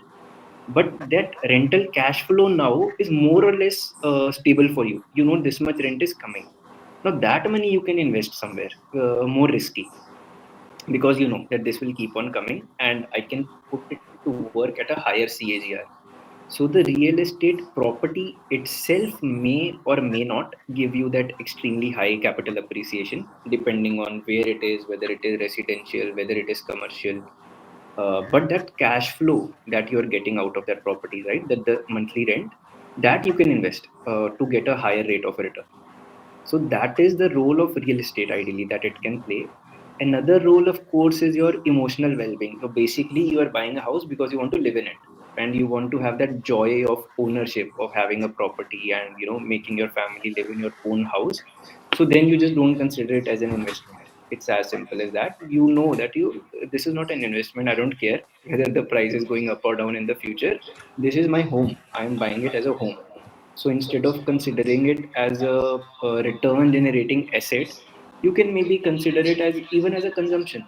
That okay, this is something I'm taking for myself. It's fine, even if it is not giving me return. Okay, I'm okay. I'm okay spending this much money. But again, do it when you are financially solid in terms of financial assets, and then you don't look at that in terms of investment. If you are looking at it in terms of investment, then again, what I understood from my research, especially in Indian market, it can be more wise to go for commercial properties, say buying a shop in a market area, in say a tier three town, maybe a tier two town, where you can get a better rental yield. Then buying a property in a big town or big city where prices may already be extremely inflated. Okay, so another rule of thumb that I learned is that whatever property you are buying, so say you are gonna buy a property in Delhi, for example, for 1 crore, and 25,000 is the monthly rent that you can get from that property. Okay, so 25,000 into 12 will be your annual rent, which you are getting on a 1 crore investment. So that is your annual yield. So make sure that that is at least 4% above. Again, this is not a scientific rule. This is a rule of thumb, because as I learned that if you go search for these properties for investment in residential complexes, for example, if you're buying a flat, so usually you will find that you can ask people, right, that okay, if you're a house owner, if you're a flat owner in that society, so how much is the rent on your 2 bhk or 3 bhk that you have let it out to your tenants? So they will tell you that okay, it is 30,000, 40,000, 50, 60,000, whatever. So just multiply it by 12, that's your annual rent, and ask them how much did they pay for that property to buy it. So say 1 crore, 2 crore. So just see that percentage, that annual rent, how much is the percent of that invested amount. So ideally, at least it should be 4% above. Then only like even consider it. Otherwise, don't. 30% EMI is again if you one you're financially solid, you can pay that cash down payment, you have further enough money in your financial portfolio, then you are taking a bank loan to buy that property. So again, rule of thumb only, not scientific. The EMI that you are paying on it should not be more than 30% of your annual of your monthly salary. So please don't do something like I am earning say a lakh or 2 lakh and 2 lakh earning and then 1 lakh 50 is going into that. Please don't do that. So be wise, be in the middle, like don't take extreme decisions. So 30% you can consider that okay, whatever is my salary, around 30% EMI I can pay, not more than that.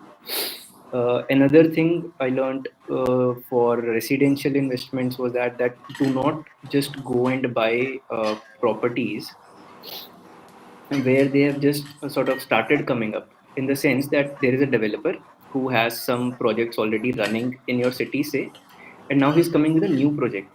So I think what this is called is a soft landing kind of a project. So when it is just starting, so some people do make money in this, and I think in Dubai also this was pretty common or popular, at least in certain sections of the society. And people who really know, who have that network, who really know what is going to happen, perhaps they can make money on those kind of deals. That investing when like even the building has not started construction, for example. But the point here is that that is extremely risky. So a project which is at least 40 to 50% completed, you may be paying a slightly higher amount to buy that unit, but then there is a more chance that that project will be completed for, in the first case, and then at least and on time it will be completed.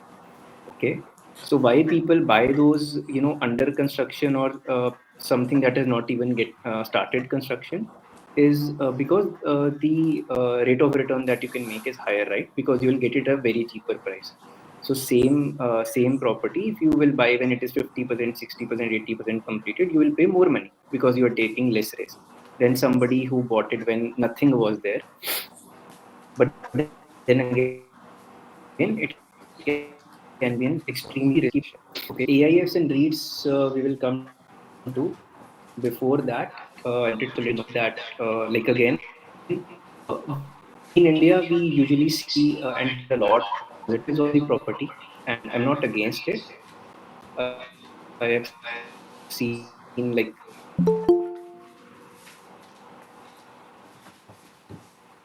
but the thing is that they usually have good solid financial portfolio. They don't have crores lying with these illiquid fund when they have these other 3, 4, 5 property portfolios. Some of them may really be extremely good in managing those properties in terms of the maintenance of the property, in terms of getting the tenants time, in terms of negotiating with them well on the rents and stuff like that.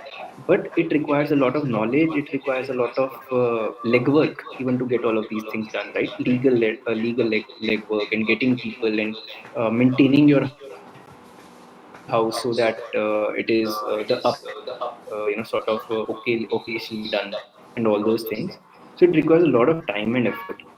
So it's a so in a way it's a different ball game, and also it is a part of your portfolio. So do not make it like 80-90% of your portfolio.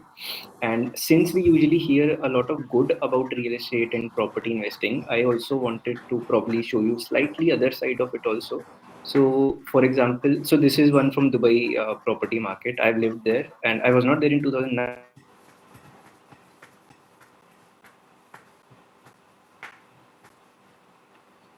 but I was there in 2008. So I was also one of them, and a lot of things were happening. Economy was going down, and then people were losing their jobs and just sort of leaving their cars near the airport. What the stories I heard when I was there. and just like getting out of the country. A lot of them had got a lot of debt. So what happened was the demand for real estate got very very low, and the supply was already very high. So look at this chart, how it fell during that period. Okay, so this is also something that can happen. And also an interesting anecdote which I have heard about. I don't remember actually whether I heard it or read it somewhere. Was that 2010 was the time when Burj Khalifa's completion was also there. But then during that time, since Dubai was in a lot of debt, they had to borrow money from Abu Dhabi. So that building, which was supposed to actually be named Burj Dubai, it was then changed to Burj Khalifa because Sheikh Khalifa was the ruler of the Abu Dhabi Emirate. Then he is no more there now. So since they had to borrow money from them, and then the name I guess got changed from Burj Dubai to Burj Khalifa. So and people basically went through a lot of trouble in that time.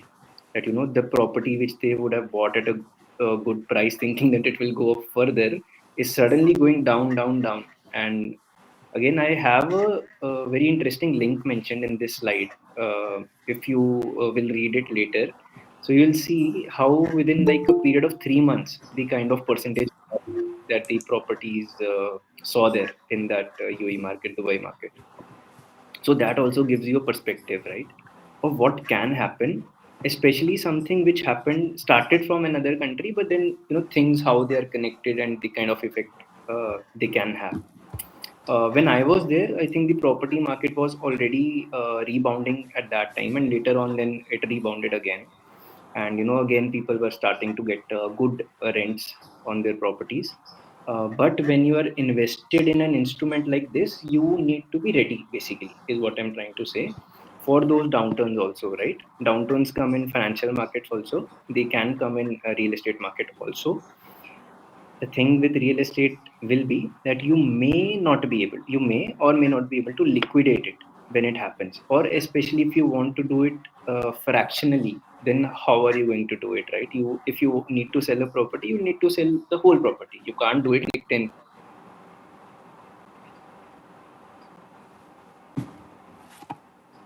or if you had X amount of money in stock, you could have sort of got some money out of it, put it in a safer asset, say FD or whatever, and then rest which you are okay with the extra volatility, you could have left it there.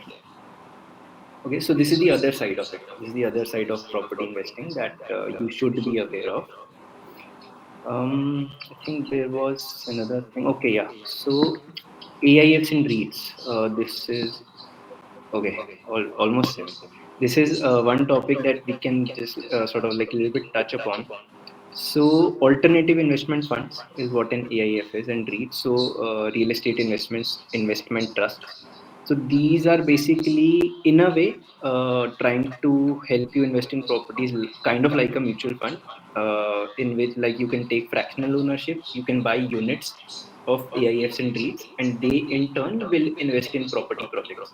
So, instead of you going and buying a property, you are invest again giving your money to a manager who is going to put that money into other properties or projects. So these may be different property. This may not just necessarily be residential buildings. They may be investing in, say, tech parks, office parks, these kind of things.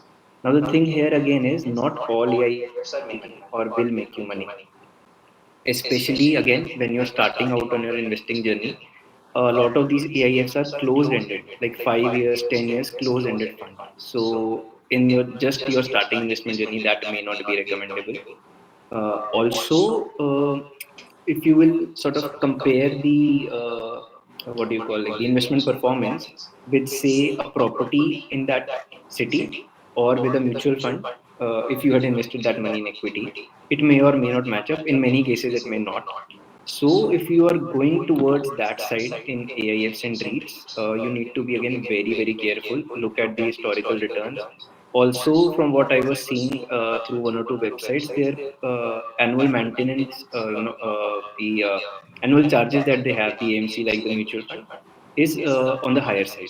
It is not as low as a normal mutual fund is going to charge you for investing in equities. Here, it is higher.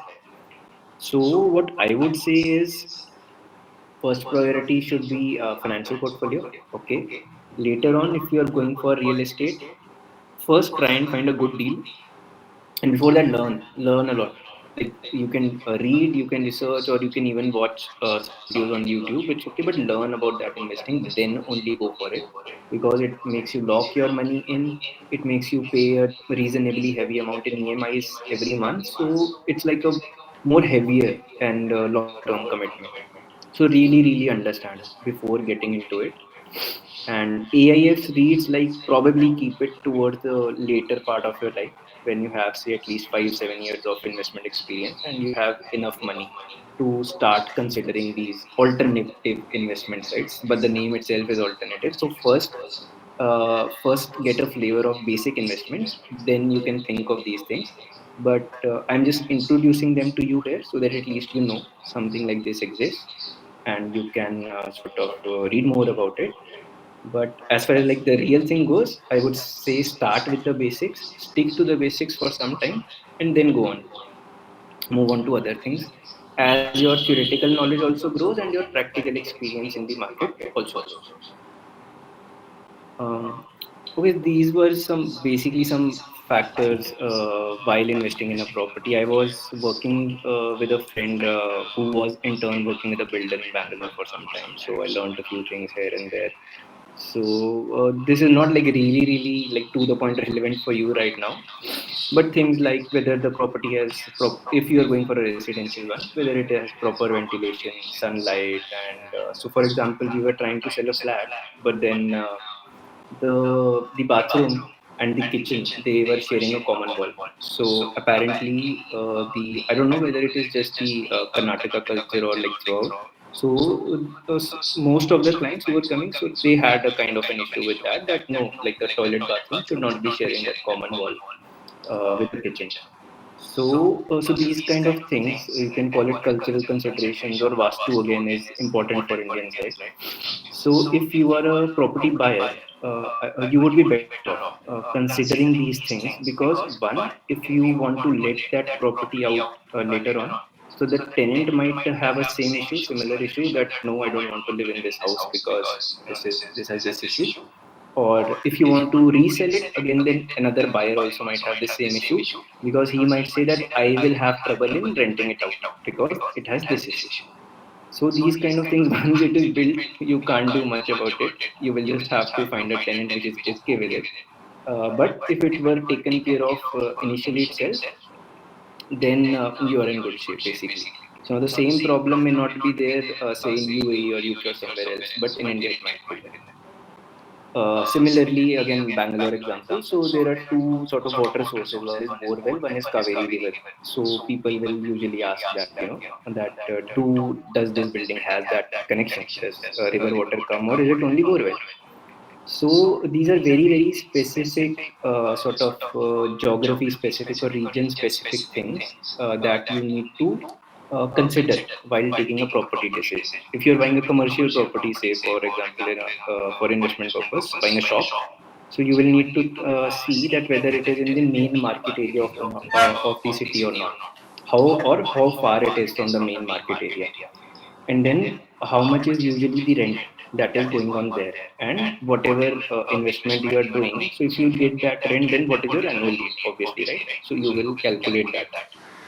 So these things, so very these are very, you can say city specific. First, of course, it can be state specific, but then city specific, and within a city also, within different pockets there can be different sort of expectations you can have.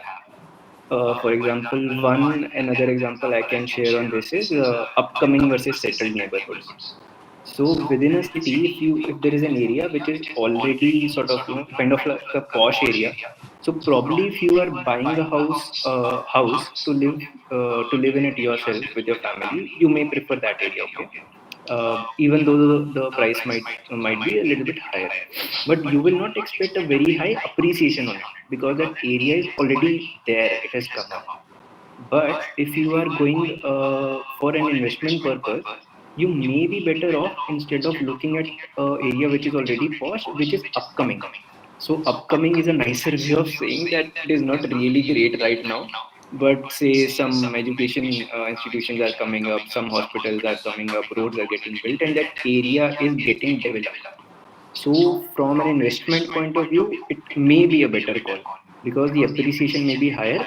But of course, you have to consider all those risks also in terms of that whether or not that development will happen or not. How many years is it going to take? You know, how much is going to be the pace of it? What kind of people are going to come and live in that area when that development happens? Okay, so these kind of things.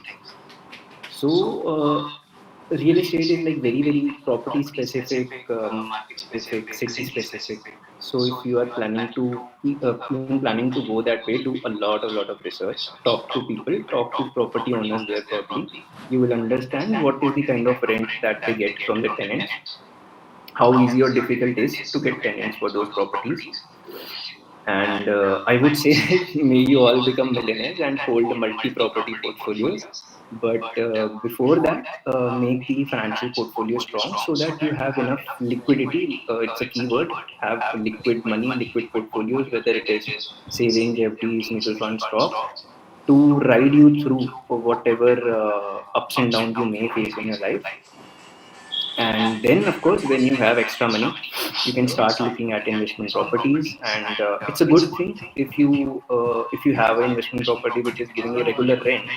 So it can be a very good thing, right? One is, of course, it can give you emotional security that okay, whatever it is, 30K, 50K, if it is coming month on month, so you know that okay, at least this cash flow comes apart from my salary. And then you can sort of decide different things that you can do with that cash coming in. So it's a good thing, but take your time. Do not rush into it. Maybe for the first 4 or 5 years, consolidate your financial portfolio, build it strong, get your fundamentals, basics right, and of course, with time you can look at these things also. Costs and taxes and all. I don't think let's go into that right now. It will be much more technical. Uh, yep. I guess we are more or less done. It's already 7:02. So yeah, guys. Uh, if you have any more questions, then we can take those. Otherwise, I guess we can call it an evening.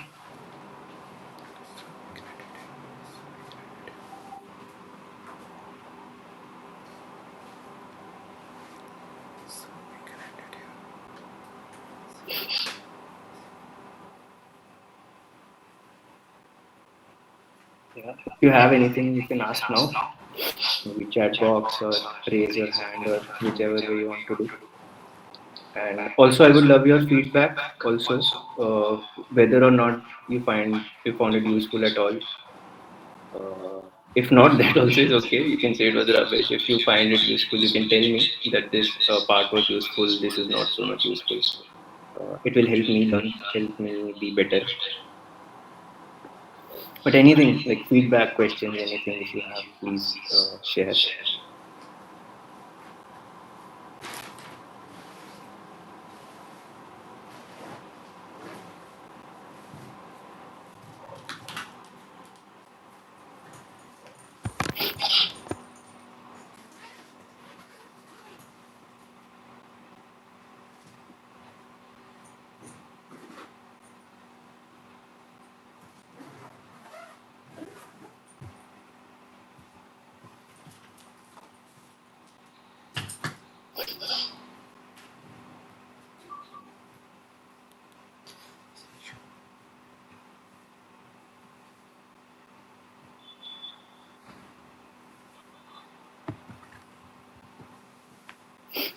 You can also let me know if there is any topic that I might have missed or not sort of talked about much, but you might have wanted to learn more about it.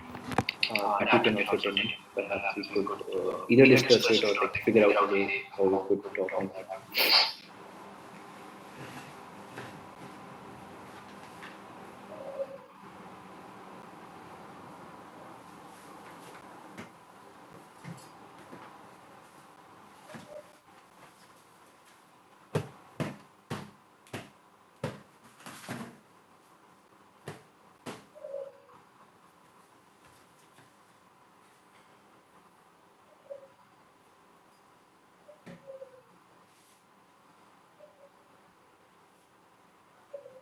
Piyush, maybe you could share a bit and help me understand what are the topics you guys would have already understood, and does it like sort of fit in your overall thing that you were learning, and what is it that you've learned, or something that is missing, anything. Yes, sir. Yes, sir. Sure. You can share it now also. It's okay, or So I if you think want to. I think so. Most of the topics are covered in the lecture, and I don't think so that. And secondly, I think the time is very late. It's being very late, 7 o'clock. So that's why I don't think so. Like there is any topic to discuss much. Most of the topics are discussed. You can give some Uh, tips like what you have learned in through your life, like something like that, financial tips. That may be more. That will be more helpful. I think so. The rest, I think so, is fine. Okay, okay, great. Yeah, I guess that could be a good way of ending the session. So, what I have learned in my own life, one was that I already shared, that keep a major part of your money